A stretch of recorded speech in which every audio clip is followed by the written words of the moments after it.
Vamos lá, galera, para mais um vídeo. E nesse vídeo de hoje a gente vai trabalhar o conteúdo de razão e proporção, né? Elas trabalham sempre juntas, a razão e a proporção.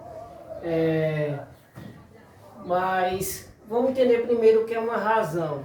Uma razão é semelhante a uma fração, certo? Sempre a gente vai representar ela por meio de uma fração. Qual a diferença?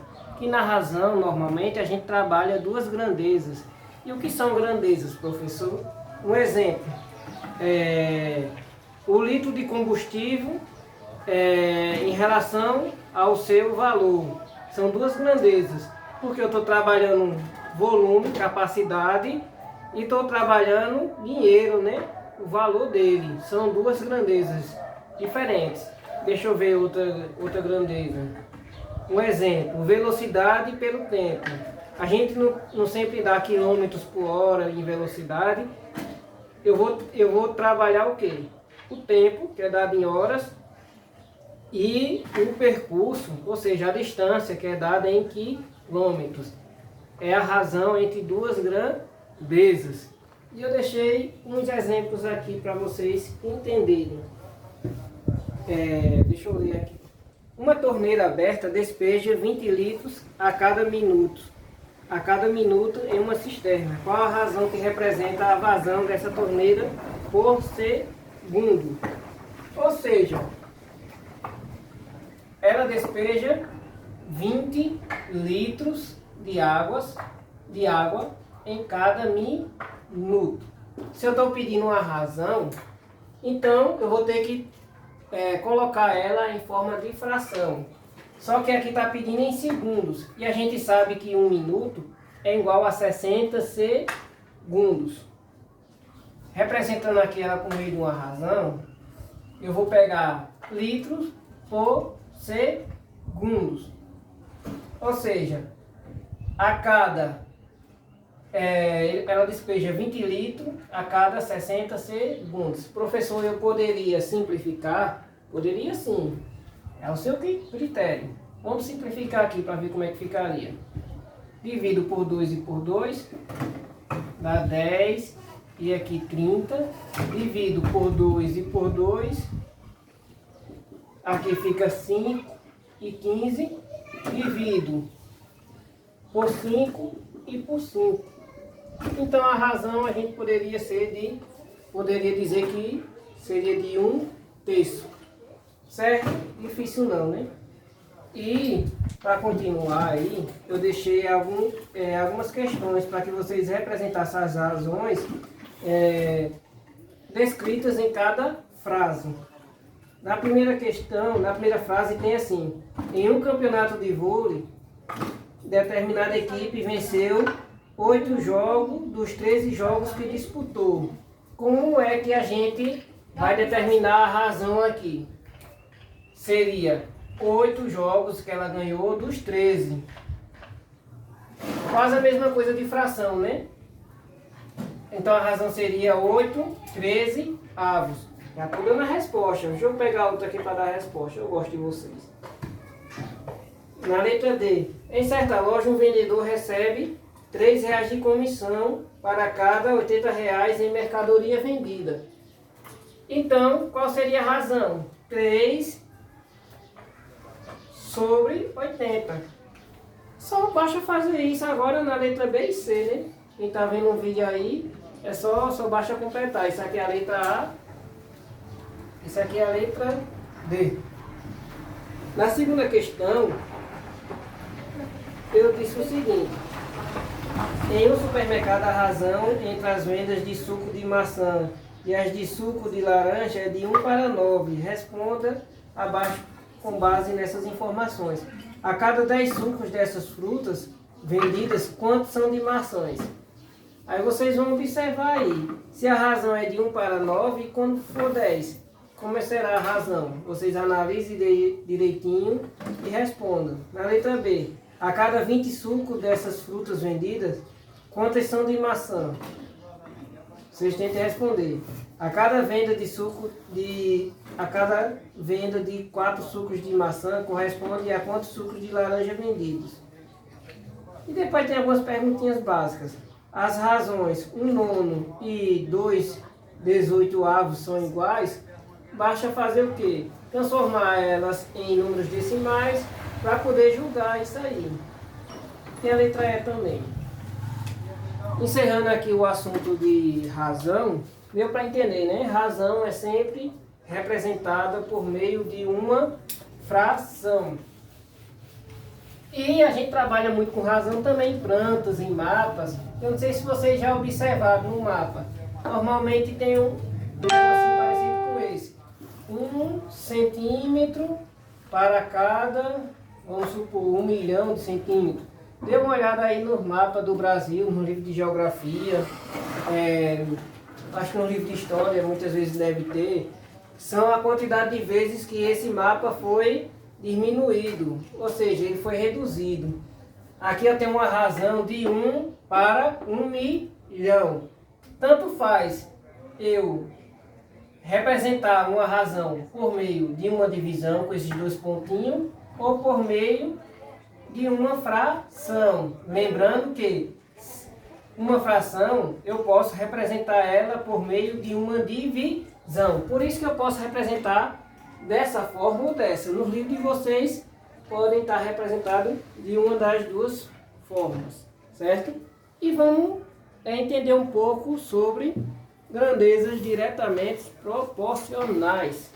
Eu gosto de trabalhar com esse assunto porque a gente vai estar fazendo relação entre grandezas que a gente dê para entender o que está acontecendo nessa situação, no cotidiano mesmo da pessoa. Um exemplo, a gente vai na feira e vai comprar macaxeira. O homem lá fala que 1 quilo de macaxeira é equivalente a R$4, vamos dizer que seja R$4. Só que eu não quero comprar 1 quilo de macaxeira, eu quero comprar 2 quilos. Quanto é que eu vou pagar? Eu vou pagar R$8. Mas se eu querer comprar 3 quilos, eu vou pagar quanto? 3 vezes 4, R$12. Mas professor, eu não quero comprar nem 1 quilo, nem 2 quilos, nem 3 quilos.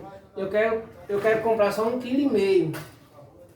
Então, considerando isso daqui, 1,5 kg, 0,5 quilogramas, vai ser o quê? R$4 na metade de 4, né?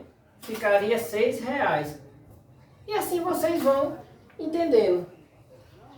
Mas vocês deu para observar que uma grandeza é diretamente proporcional à outra, porque a gente dá para sair multiplicando aqui, ó. Olha, aqui eu tinha 1, fui para 2. O que eu fiz aqui? Eu multipliquei 1 por 2. 1 vezes 2 dá 2, né? Aqui eu fiz do mesmo jeito. Observe. Multipliquei por 2 aqui, vezes 2. Encontrei igual a 2. Aqui do mesmo jeito. Eu tinha 4 e multipliquei por 2 aqui também. Encontrei 8. Olha. E dessa grandeza para essa, o que é que eu fiz?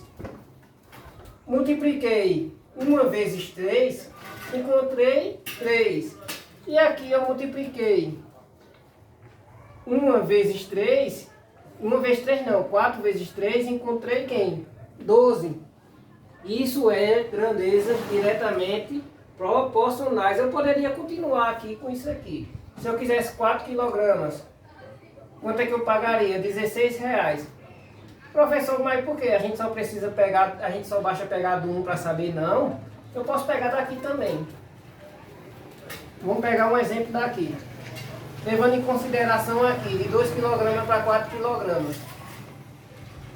Multipliquei o quê? Aqui por 2 e multipliquei aqui por 2 também. Ou seja, 2 vezes 2 igual a 4. 8 vezes 2 igual a 16. Isso são grandezas diretamente proporcionais. E eu deixei um exemplo aí. Vamos ler um exemplo. Se 1 kg de tomate custa R$3,50, quanto custa 4 kg dessa tomate? Eu fiz uma tabelinha, vocês observam a tabelinha.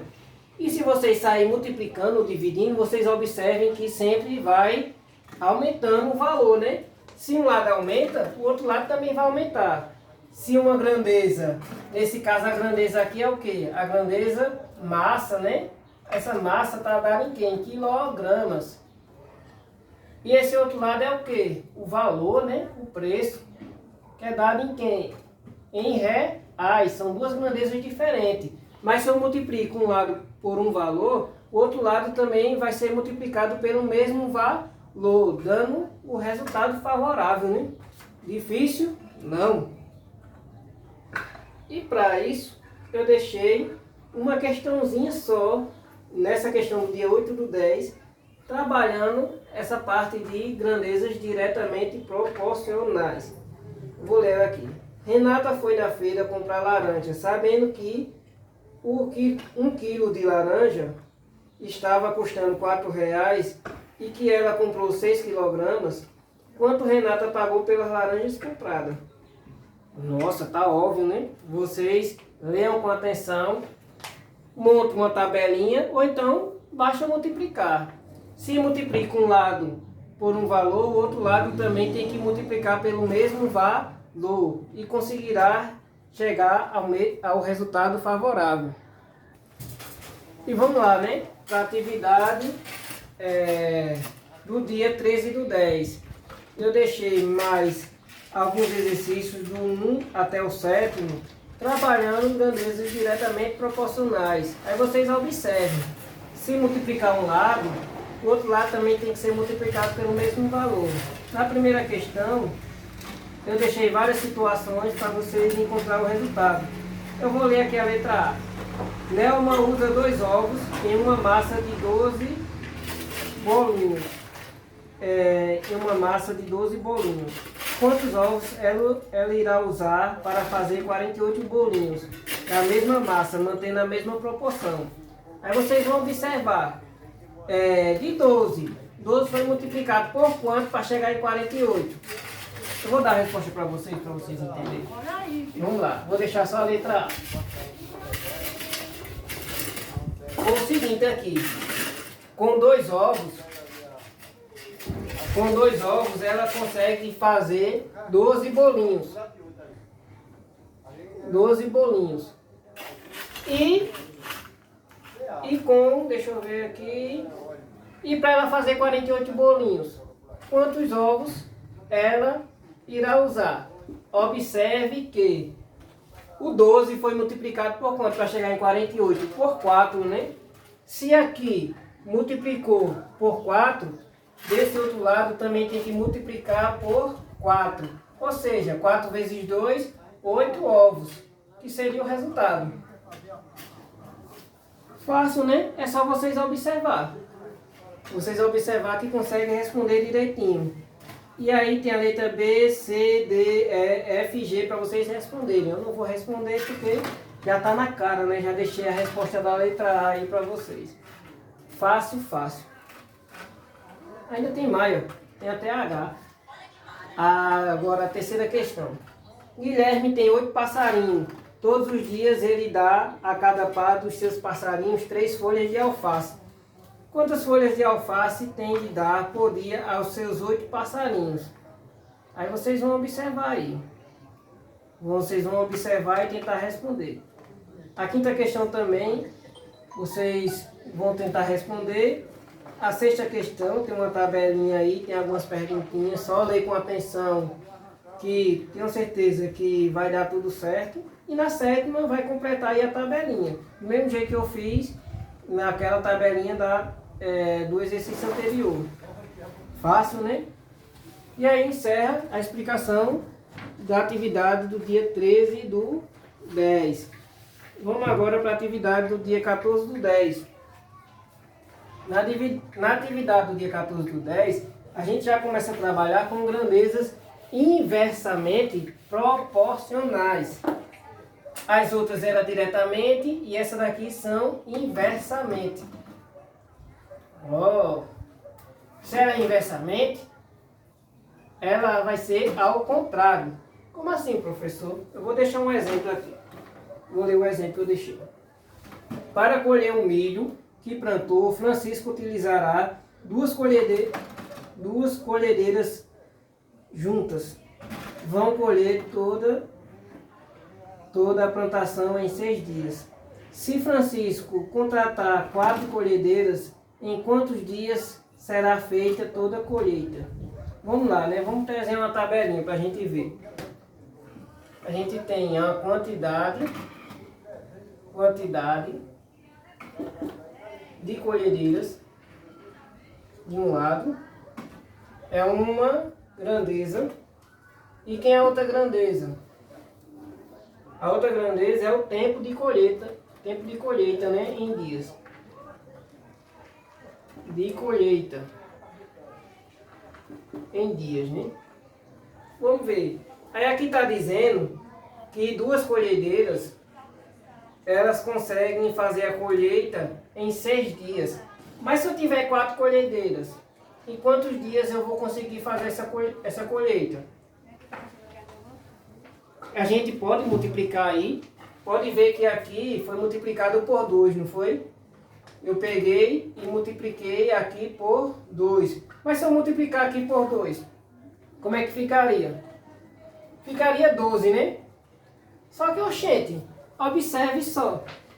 2 colhedeiras conseguia fazer o trabalho em 6 dias. Vou colocar até aqui, dias. E por que 4 colhedeiras vai passar mais dia? Vai passar 12 dias. Ficou sem lógica, né? Se eu tenho mais colhedeiras, mais pessoas trabalhando, vai passar menos dias. E se eu tenho mais pessoas trabalhando, então essa daqui vai ser uma grandeza inversamente proporcional. Se um lado multiplica, o outro lado divide.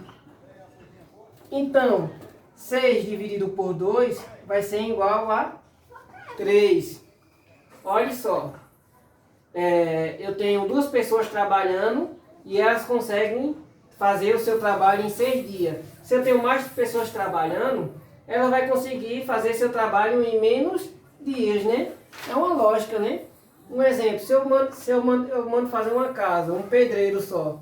Um pedreiro passa 30 dias para fazer uma casa. Mas se eu contratar 2 pedreiros, eles vão passar quantos dias para fazer essa casa? A metade, né?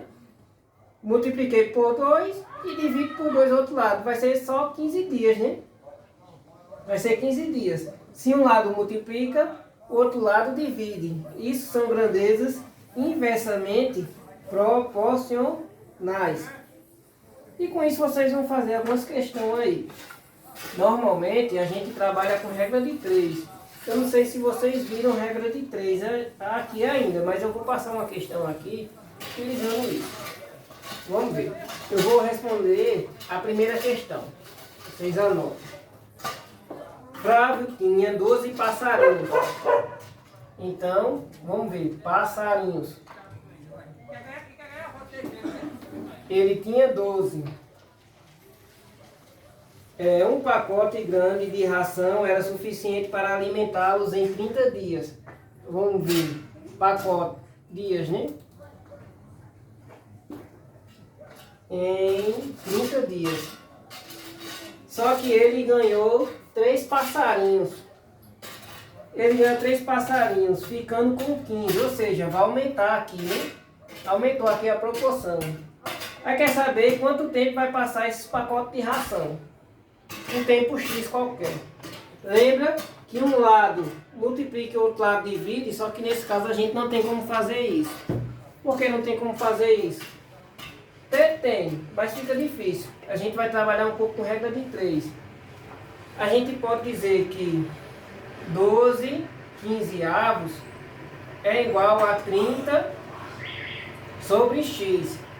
Só que lembra que um lado multiplica e o outro lado divide. Desse lado, então, vai inverter. Então, o x vai para cima e o 30 vai para baixo. Vamos inverter aqui. Ficaria 12 sobre 15. E aqui x sobre 30. Nas grandezas diretamente proporcionais, a gente também pode fazer isso. Só que a gente faz dessa forma aqui. A gente não inverte, não. Nas inversamente proporcionais, a gente tem que inverter. Multiplicando meios pelos extremos, eu tenho 15 vezes x e 12 vezes 30, que vai dar 360. X vai ser 360 dividido por 15. que logo de cara eu não vou saber isso aqui, mas eu vou sair simplificando. Eu vou simplificar aqui por 3 e aqui por 3. Eu vou ter 360 dividido por 3 vai dar 120. E 15 dividido por 3 vai dar 5. Se eu tenho 120 dividido por 5, vai dar 24. Ou seja, vai passar só 24 dias. Certo, gente? 24 dias. 24 dias. Deu para entender aí? Deu para ver o que? Então, esse é um exemplo de como resolver uma questão com grandezas inversamente proporcionais. E aí está para vocês analisar a questão 2, a questão 3, a questão 4 e a questão 5. Vocês podem fazer esse esquema aqui se conseguir fazer. De um lado multiplica, outro lado divide. Ou então fazer uma regrinha de 3. Sempre lembrando de inverter o que está com o X, aquela parte que está faltando. E é isso, gente. Se vocês tiverem alguma dúvida, pode procurar vídeos de outros professores, grandezas diretamente proporcionais, inversamente proporcionais, ou então volte no vídeo, assista novamente até conseguir entender, ok?